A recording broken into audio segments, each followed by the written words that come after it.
Hi guys, how are you doing today? We're okay. I wish we were all seeing each other face to face and life was back to normal. Wouldn't that be nice? Yeah. How are you? I'm doing well, thanks. I want to get started by asking you guys what drew you to this role. Tell me a little bit about how you ended up signing on to the project and what interested you about it. Okay.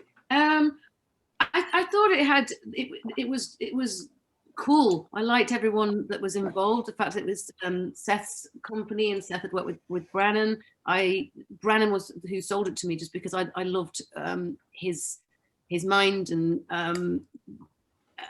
his warmth, and he made me feel very, very comfortable just on a conversation on the phone. We didn't even Zoom or anything.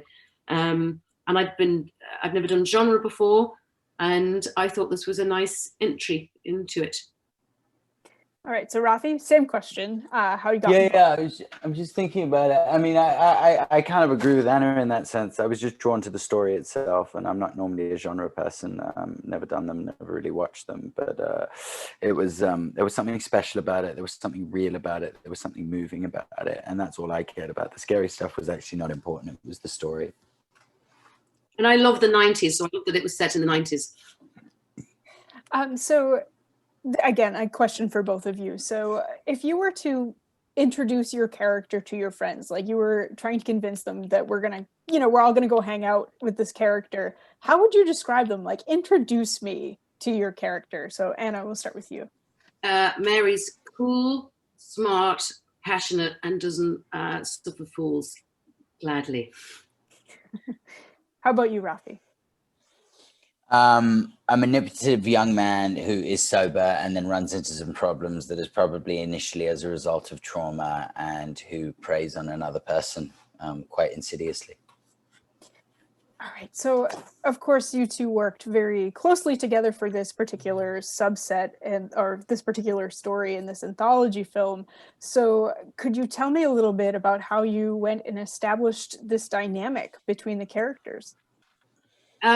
Well, thankfully, in meeting Rafi in the very first instance, so I didn't feel like the older woman from The Graduate preying on a young man. I was feeling quite nervous and embarrassed about that, and he put me at ease immediately. And I think both being British and sharing the same kind of humour and honesty, there was an immediate connection. And I mean, there's worse people to kiss.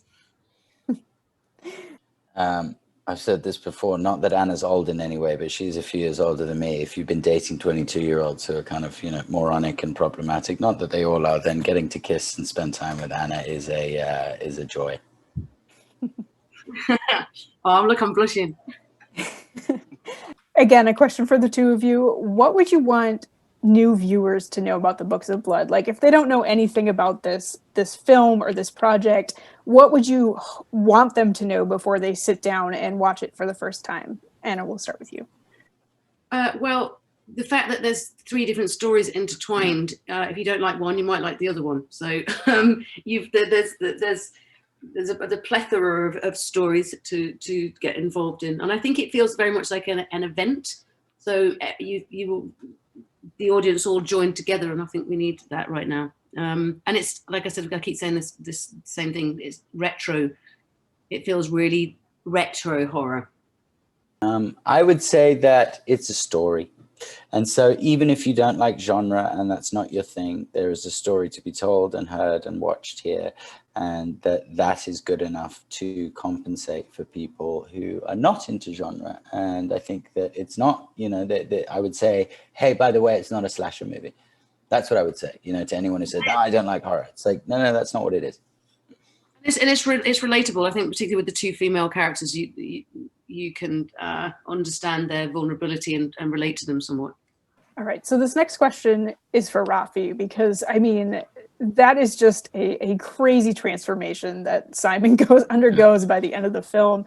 So tell me about that experience, like what was involved in that, how long it took to achieve that effect, if you could break that down. A couple $100,000 that I didn't pay for, obviously. That's how extreme the makeup was. It was prosthetics this is never really done before.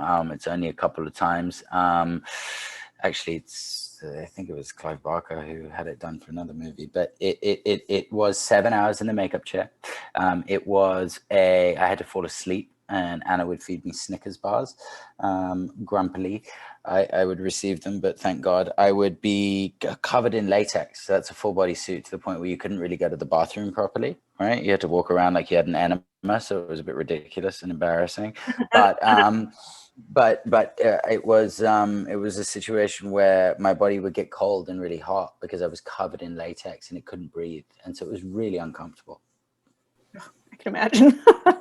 I know Anna, Mary also undergoes a transformation. It's not like quite that extensive, but at the end of the movie, we flash forward and see her sort of older. So tell me about sort of embodying this older version of your character.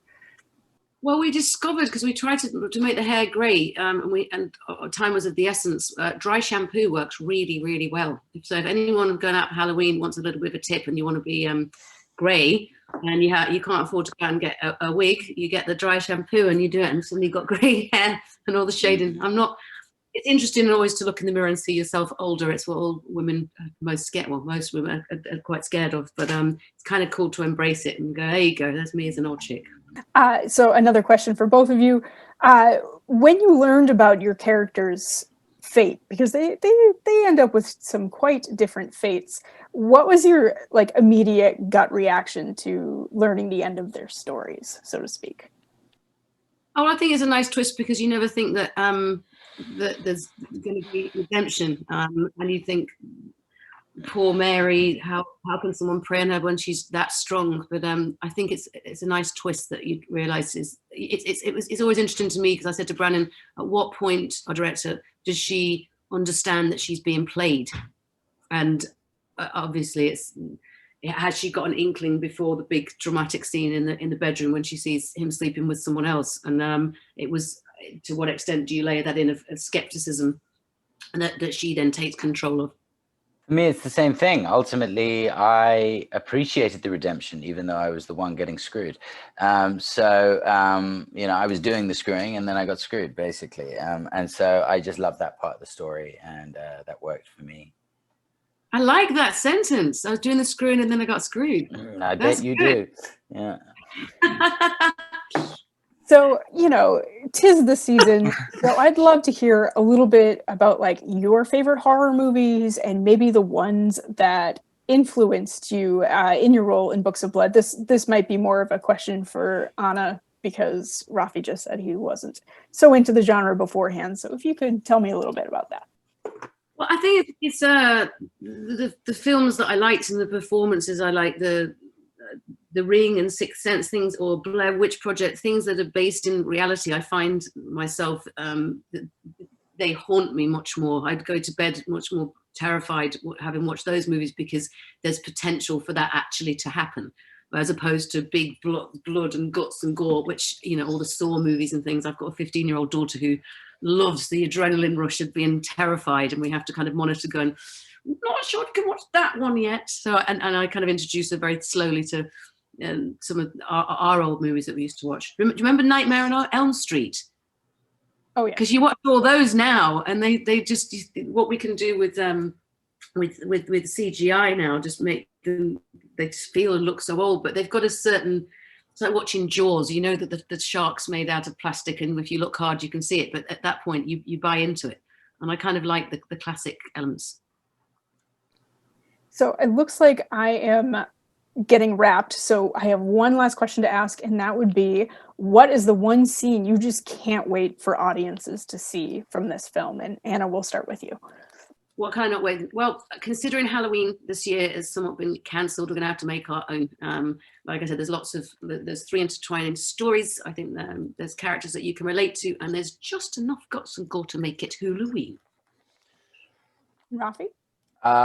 Some scenes between me and Anna I just was proud of, and there's a scene where things start turning for me. I'll just say that without spoiling it. And I thought the acting was good, and I believed it, and I felt something, and that meant a lot to me, and I would hope the audience feel the same way. Okay, great. Thank you guys both so much for your time, and I hope you have a lovely afternoon.